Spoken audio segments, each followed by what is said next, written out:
শুরু করছিলাম হলো ক্লাভিকল দিয়ে। তাহলে একটা ক্লাভিকলে দুটো প্রান্ত থাকে, একটা হলো স্টার্নাম সাথে যুক্ত হয় যার নাম স্টার্নাল প্রসেস, আর একটা হলো তোমাদের বলতে বলি নাই, আমার বলতে দাও। হ্যাঁ, 2 নম্বর প্রান্তটা হলো যখন স্ক্যাপুলার সাথে যুক্ত হয় তার নাম অ্যাক্রোমিয়াল প্রসেস। এবং একটা স্টার্নামের বেসিক্যালি তিনটা অংশ থাকে, ম্যানোব্রিয়াম, দেহ, জিফয়েড। ম্যানোব্রিয়ামটা ত্রিকোণাকার, 2 থেকে 7 নম্বর প্রস্রাব এখানে তা বলেন, এটা দেহতে এসে বলবে 2 থেকে 7 নম্বর প্রস্রাবে যুক্ত থাকে, আর জিফয়েড হলো ক্ষুদ্র এবং সরু। আচ্ছা, এবার আসো আমরা স্ক্যাপুলার দিকে শেষ করে দেই। স্ক্যাপুলার দুটো প্রসেস আছে, অ্যাক্রোমিয়াল প্রসেস আর একটা হলো কোরাকয়েড প্রসেস। এবার আসো তাহলে আমরা যদি এখান থেকে বলি তাহলে আরেকটু ডিটেইলসে বলি, সেটা হলো আমাদের হিউমেরাসের মস্তক হিলিনার্ড নামক গহ্বরের মধ্যে যুক্ত করা থাকে এবং ফিমারের মস্তক আমাদের অ্যাসিডেবুলাম গহ্বর নামে যুক্ত থাকে।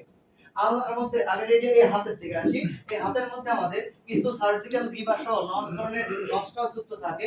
এখানেও কিছু কি থাকে, বারবার দুর্ঘটনা ফেলে যায়, দ্যাটস ওয়াই এর নাম দিয়েছে আমরা সার্জিক্যাল গ্রিবা। এবং এর নিচের দিকে হিউমেরাসে একটা ডেলটয়েড ব্রিজ থাকে যেটা খসখসে জায়গা, এবং তার নিচের দিকে আলনা থাকে। আলনায় তিনটা প্রসেস থাকে, একটা ঊর্ধ্ববাহুতে দুটো প্রসেস থাকে, একটা কোরানয়েড আর ওলেকেনন প্রসেস, আর নিম্ন থাকে স্টাইলয়েড প্রসেস। বাদ গেল কোনটা? বাদ গেছে বলো তো একটু। স্ক্যাপুলা বলছে ওটা স্ক্যাপুলা ত্রিকোণাকার এবং দুটো প্রসেসের কথা বলছি। কি বাদ গেছে? ও রিপ, খুব ইম্পর্টেন্ট কথা।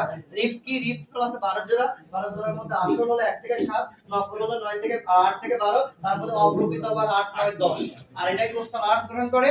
আর এদের মধ্যে 11 12 হলো ভাসমান, আর এদের মধ্যে সর্বোচ্চ বড় হলো সপ্তম। সাইকেল টু শেষ।